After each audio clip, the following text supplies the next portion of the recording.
Welcome to CityWorks, a co-production of the City University of New York School of Labor and Urban Studies and CUNY TV. I'm Laura Flanders. Each month, CityWorks explores the challenges and lived experiences of working people on the job, at home, and in our communities. This past winter's New York City nurse strike was historic, when in sub-freezing temperatures, 15,000 nurses walked off the job and onto the picket line. It marked the largest nurse strike in city history, and one of the largest in the history of the United States. We're talking about nurses from New-York-Presbyterian Hospital, Montefiore Medical Center, and Mount Sinai, Maine, Morningside, and West in the Mount Sinai system. It was also New York City's longest nurse strike, ending 41 days later when the last of the contracts was ratified. Those contracts include salary increases of more than 12% over 3 years, some protections against workplace violence, and the introduction of safeguards related to artificial intelligence. Yet some, including a sizable number of nurses, argue that the contracts fell short of resolving core issues, including unsafe staffing, overcrowding, and insufficient protections against layoffs. On this episode of CityWorks, we reflect on the historic New York City nurse strike of 2026 with some of the key organizers and leaders of the walkout. Judy Sheridan-Gonzalez is a Montefiore Hospital ER nurse. She's also former president of the Nurses Union, the New York State Nurses Association, or NYSNA. Beth Loudin is a neonatal nurse at New-York-Presbyterian Hospital and the elected president of the local bargaining unit there. And Goodness Iheanachor, a Mount Sinai Hospital nurse and elected member of the union's executive committee, will be joining us later in the program. All of our guests were on the bargaining committee for their respective hospitals, and I am very honored and happy to have you joining us now. Thank you so much for being here. Judy, let's start with you, and thanks for coming in. Sure. Just to emphasize the historic part, what was historic about this strike? What was historic about it is that the nurses were so committed to show the employer that we were clear that we were not going to allow our patients to suffer in the context of what was going on in the nation and in the hospitals, and that we were very, very, very serious about ensuring that patients get what they need, and that we also are treated with the respect that we deserve as professionals and caregivers in terms of defining our practice and being able to do what nurses do best, develop relationships with patients and make a difference in their lives. The current healthcare system really doesn't provide for that. It's deteriorated in terms of our ability to do so. So a lot of our demands were definitely related to protecting our communities, protecting our own quality of life, including health benefits. There were insinuations and plans to harm our health benefits in at least two of the systems, and also to deal with the inequities in healthcare, certainly at the Bronx system, where our patients in the Bronx were treated differently than the patients in wealthier areas. Beth, coming to you, no one goes into a strike lightly or without a lot of consideration. What drove you to it this time? Yeah, there was really no option not to. As we got to the end of bargaining from August until December, we had been pretty clear with our employers citywide that we needed to stick to a timeline so as to not let this drag on and on and on. And so when the deadline loomed, the hospital still hadn't agreed to pay for, as Judy mentioned, the healthcare benefits for those not in the NYSNA benefits plan. So no nurse would be able to sign a contract at that point that said, we're okay with this and we will just go ahead and settle for what's on the table. It was very, very clear that the hospitals had coordinated a campaign against the workers, that they wanted to take an opportunity that would crush us. And they, I think, would say, we're pretty confident to say they miscalculated. They thought that they could coordinate a campaign that would drive nurses away from unionizing and being together as one. And my 2 cents is they really, really failed, and they underestimated us completely and entirely. And while the campaign and the strike didn't bring about like huge, glamorous, amazing wins that we're like shouting the rooftops, it was a stand for workers and against this corporate push to really fight workers actively and get rid of any sort of collaborative, collective voice. Yeah. One of the things people may remember, Judy, is the big shout from the rooftops gains that were made in 2022 and 2023 coming out of COVID. And part of what this was about, as I understand it, was defending those gains. What did you see had changed in the way that the bosses, the management, were negotiating, were treating you compared to that period then? What was different? Yeah, I think, it's horrible to say this, but I think there was a lot of ego involved. You have these extraordinarily wealthy CEOs who basically, in our opinion, see these hospitals and the whole system as a cash cow for their own wealth. And really, the concept of charity and the concept of academic medical centers have shifted now to the concept of making money and generating income. And so they were harmed last time. They underestimated us. We made incredible gains. And I think they wanted revenge. They thought, as Beth said, that they could outlast us, that we would only last 3 days if we went on strike. They were very well prepared. They kind of pushed us out on strike because for 4 months getting nowhere in negotiations, what are you supposed to do? As Beth said, we had no choice. We made no progress at all. They weren't doing anything. They were waiting us out and hiring these mercenary nurses at ridiculous salaries. What they paid for these nurses could have settled the strike easily, could have prevented a strike, and yet they wanted to crush us. Take us into the room where it happened, Beth. You were on the negotiating committee there at New York-Presbyterian. What did you see? What was it like? Was that your first experience of being there at the table?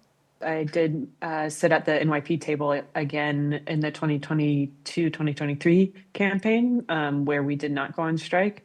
We did learn a lot in that process that did lead us to a different path this time in terms of making sure we are in lockstep with our brothers and sisters across the city, and making sure we are, communicating well and collaborating well.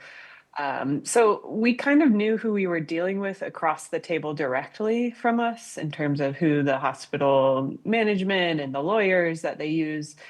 But it was a little bit of a different tone, I would say, in terms of the lack of progress. We would show up, we would be ready, we would try and say, okay, today this is what we're going to talk about. We're bringing nurses, we're going to tell exactly why we need to improve this language or that language. And we'd really have our side ready and prepared, only to be faced with, oh, we'll take that back, or an outright rejection of any change to those language portions, or just really stalling behavior the whole period leading up to the strike.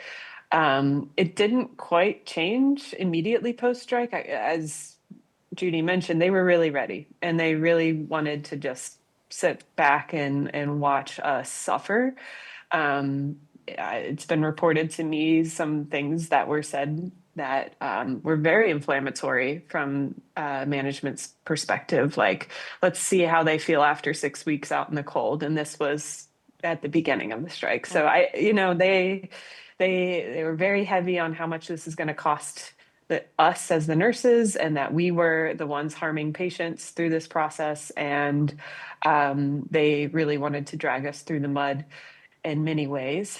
But the difference here was that they actually collaborated across the city, and they all had the same playbook of let's sit back and let's not really negotiate for that long of a period of time. So they were united, or organizing, as it were, across the city. How were you organizing across the different systems, the different hospital systems and hospitals? Well, what was really powerful about this strike was that the rank and file, the members, got together, and their shock and anger at how the hospitals were treating us, because things started coming out, these kinds of comments, these statements, the understanding that we weren't just talking about our contract. We were talking about a whole healthcare system and a relationship between employers and workers. Did I hear your health benefits weren't being paid? As soon as the other hospitals went on strike, they ceased to have health benefits. Our health benefits ended in January. So by the time we were out on strike for a few weeks, nobody had any health care benefits. We were trying to set up free clinics. People were applying for Medicaid. People were applying for unemployment. I mean, people were harmed. So we felt there wasn't really, our story wasn't getting out there. We wanted our story to get out there, that we were really here to defend the patients and to defend healthcare and to create an environment in healthcare where we could give what we needed to give to save lives, to help the quality of life of our patients, and to do the things that people needed to survive. And so the rank and file took the lead, you know, created these flash mobs, Grand Central Station, Brooklyn Bridge. We picketed at the governor's office because she had made a decree that could allow nurses without New York State licenses to work. There was this collusion between the governor and the hospital administration. Instead of saying, why don't you see what these nurses want? It makes sense. Why don't you negotiate? That did not happen from the top. Mayor Zohran Mamdani came in, stood on the picket line. Yes, he did. Pro-labor. He absolutely did. And Bernie Sanders was there, and AOC was there. We certainly had our allies, but they didn't have the power that the governor had to influence the process. What really needed to happen was these CEOs needed to be contacted and told, you need to settle with people and give them the things that they need. It's not that much. We weren't asking for that much. In 23, we were, but not now. We just want to defend what we had won because it had improved the quality of life. For example, with the staffing language that we got in my hospital, they hired 500 nurses. Yeah. Hired 500 nurses, which gave us the safer ratios at my hospital, and it had a ripple effect elsewhere. So we were just really about taking care of our patients and being able to practice the nursing profession as we know it. With AI introduction, with certainly ICE was an issue. In my own hospital, a patient with tubes in his body was kidnapped by ICE. We said we can't tolerate that. I mean, we had issues that really, really were centered on patients and patient care. And what about those patients and the community at large? Did they show up for you, Beth? Oh yeah, definitely. Throughout, you know, the long 41 days, you had various groups come out throughout. We had a handful of different unions, a lot of rank and file push there. And also a lot of our community groups did show up for us. And we had electeds walking the lines. I will say we had to push too, to make sure that our information was out there. We felt that we needed to really educate the union citywide what was going on, and that really a strike changes you. A strike changes anybody included in the process. And, you know, I wasn't on a strike before, but walking the line for somebody else's strike will, you know, give you some perspective for what your fight will be in the future. And so I would say that's a definite thing I learned through this process and would recommend for any unionized employee. We should really be supporting workers citywide. We've been able to see a few strikes in the city since our strike. And I think our nurses specifically have been like, how can we support? Where can we go?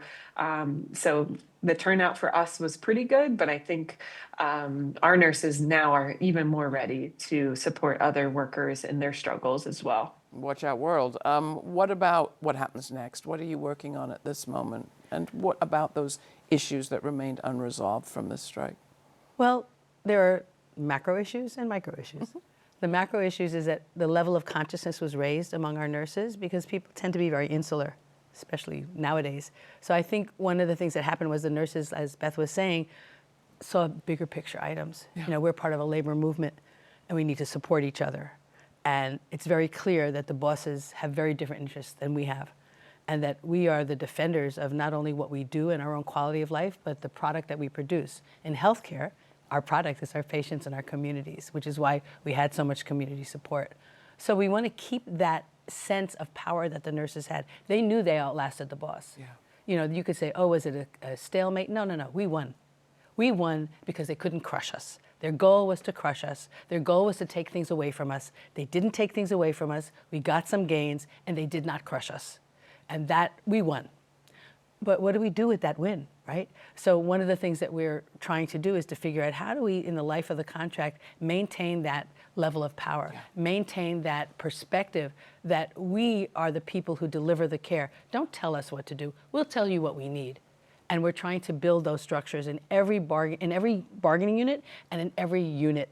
Like, if you want to change a practice, talk to us. Don't institute something that's not going to work. And that's true for workers everywhere.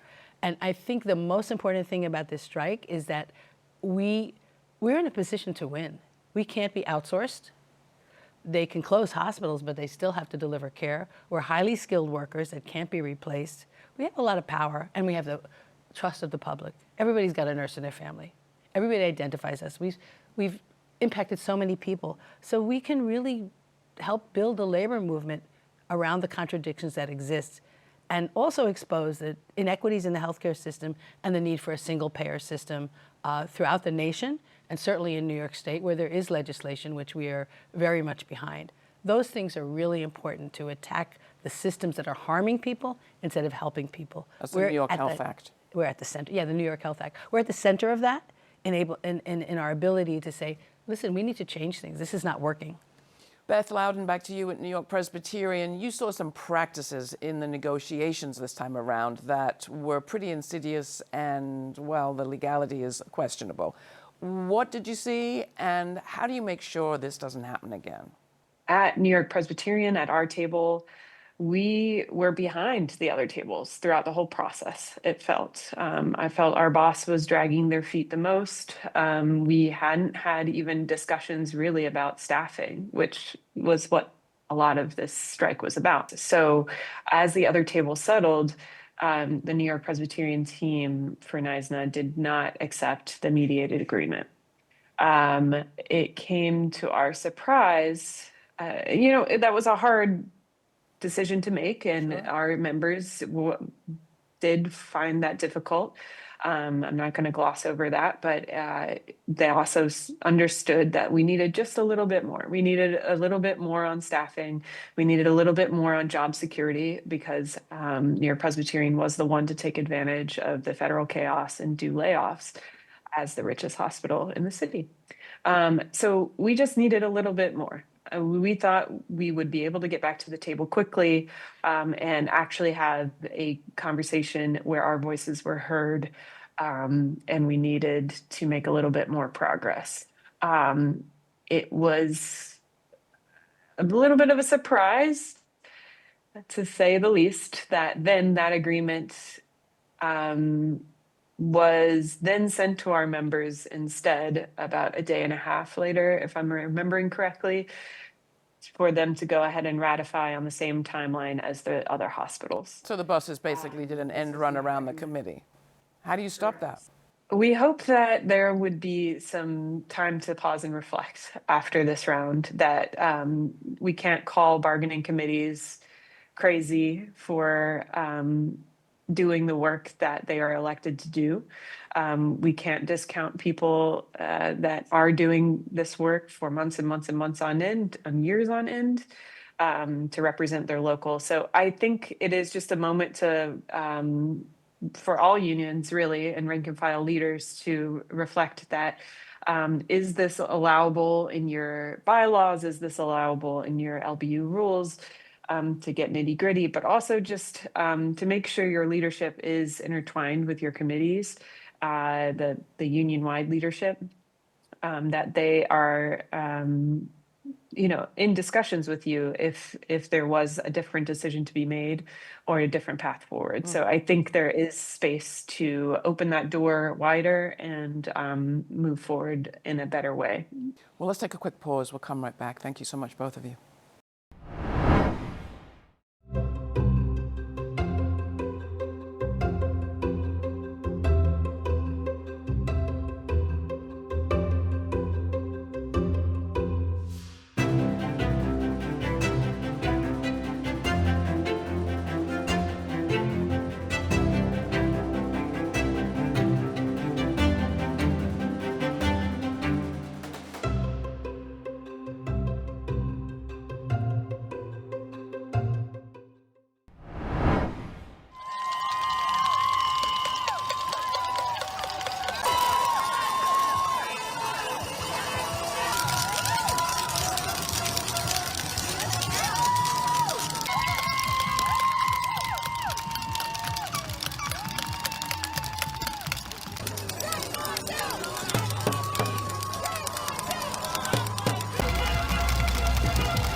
people of this country are sick and tired of the greed in the healthcare industry. They're tired of the drug companies ripping us off, the insurance companies ripping us off, and hospital executives getting huge salaries. This is about safe working conditions. This is about a fair contract. This is about dignity. And New Yorkers know this because they see you, as Bernie said, in their times of need. And now is your time of need, where we can ensure that this is a city you don't just work in, but a city you can also live in. Just some scenes from the historic New York City nurse strike of this past winter. This is CityWorks, and we're speaking with some of the key organizers and leaders of that walkout. And we're joined right now by Goodness Iheanachor, who is one of the nurses who was on the negotiating team at the Mount Sinai system.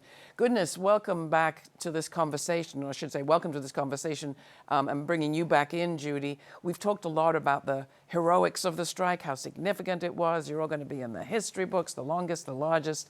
But I want to talk a bit more about the personal price paid for going on strike, like what you actually went through from the inside out. And Goodness, tell us a little bit about what it was like for you to actually take this decision to go out for as long as you did in the middle of the winter. What was the cost to you and your people?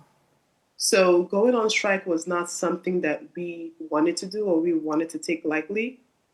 Actually, there were so many opportunities for the strike to be averted. We started negotiating at Mount Sinai Hospital, October 3rd of 2025. From October 3rd up until the end of the year and into January, we were being stalled at the table. So there was no progress being made. We would show up at the museum and we would stay from early in the morning, the afternoon, till late with no progress being made at the table. And this went on and on. It was grueling because, of course, our members were actually fearing the inevitable. Like, okay, if the hospital and the union are able to reach an agreement, then they will have to go on strike. So we actually had to start educating our members, whether it's financially and otherwise, to how to best prepare themselves for what the unexpected. I mean, just state the obvious. You're not getting paid. You don't get health benefits. What else? There were people that were pregnant. There were mothers that were pregnant. There were people that had surgeries. There were people actually that were still, like where the hospital was the main source where they get their primary care. There were patients. There were family members of care of frontline providers that were getting their chemotherapy at the hospital. So it was very grueling. And, being on the executive committee, we kept our phones open. We would respond to messages, emails, calls, check on people, check on units. We were doing the best we could because it was as bad as it was for our members, it was bad for us because we felt like we were not no matter the best possible effort that we had to, make our employers know what was going on, we sort of felt that we were not doing the best we could for our members because we were just getting to a dead end. Judy, there were also reprisals at Montefiore. At Mount Sinai specifically, there are some horrendous stories. What do you want to share? Well, they trumped up charges. They fired 3 nurses. That case, I think, is still under litigation. And they disciplined and harassed and suspended members of the executive committee. This is unheard of. During negotiations, clearly these were ridiculous charges where nurses were giving information to other nurses and they were told they were violating some policy that was manufactured to intimidate and terrorize. These hospitals behaved like terrorists. They were trying to terrorize the membership with all that kind of stuff that they were doing. And at the same time, people were freezing out in the streets. It was so cold. Snow up to here. Snow, blizzards, freezing temperatures, people not being able to make their car payments, their mortgage payments, feed their children. People were going to soup kitchens. It was humbling, which I think was a good thing, the fact that people were humbled. Well, this is what some of our patients go through. Yeah. My God, going to a soup kitchen, trying to get Medicaid, the humiliation of trying to get, unemployment insurance, all that kind of stuff, kind of brought us closer to our patients who were in that situation. But it was really hard for people. Yeah. And so people were going through all of that while these employers were, just bathed in money. Yeah. Goodness, coming back to you, I mean, as you've described it, there's the stress of not doing your job, there's the trauma of hearing of the conditions in which your colleagues are working, there's the reality of what it's like on the picket line. Were you ever intimidated, scared, afraid? The thing is, I would say I was not scared for myself because I'm from Nigeria. Yes, I was born in the States, but my parents were Nigerian. And we come from a country where speaking up, people get killed, people get abducted. Being in America, the freedom of speech and the freedom to fight for just cause, equity, fairness, I don't think that I would be doing myself or my members a good service of just keeping quiet. Even being on the executive committee, I was given a final warning. I was one of the people that were disciplined just because of speaking to coworkers, speaking to colleagues in the break rooms, away from patient areas, to update them on what is happening with our bargaining and negotiating process. So I was one of the members that was disciplined. However, I did not back down because I knew that I wasn't doing anything wrong. It also falls into that category of union busting. We were elected by officials, by our colleagues at the hospital. And I already knew that this is a commitment that I swore that I would abide by. And that was it. So yes, there was intimidation. But it wasn't something that made me stop. And that's it. Well, thank you all for your work and for your struggle and for being the models that you are. Thank you, Judy, Sheridan-Gonzalez, Goodness Iheanachor, and Beth Loudin. Wonderful speaking with you. And that is it for CityWorks. If you have comments or questions, write to us at cityworks at slu.cuny.edu. And if you like what you just saw, consider making a donation to CUNY TV or to the School of Labor and Urban Studies Foundation at the links below. For CityWorks, I'm Laura Flanders. Thanks for watching.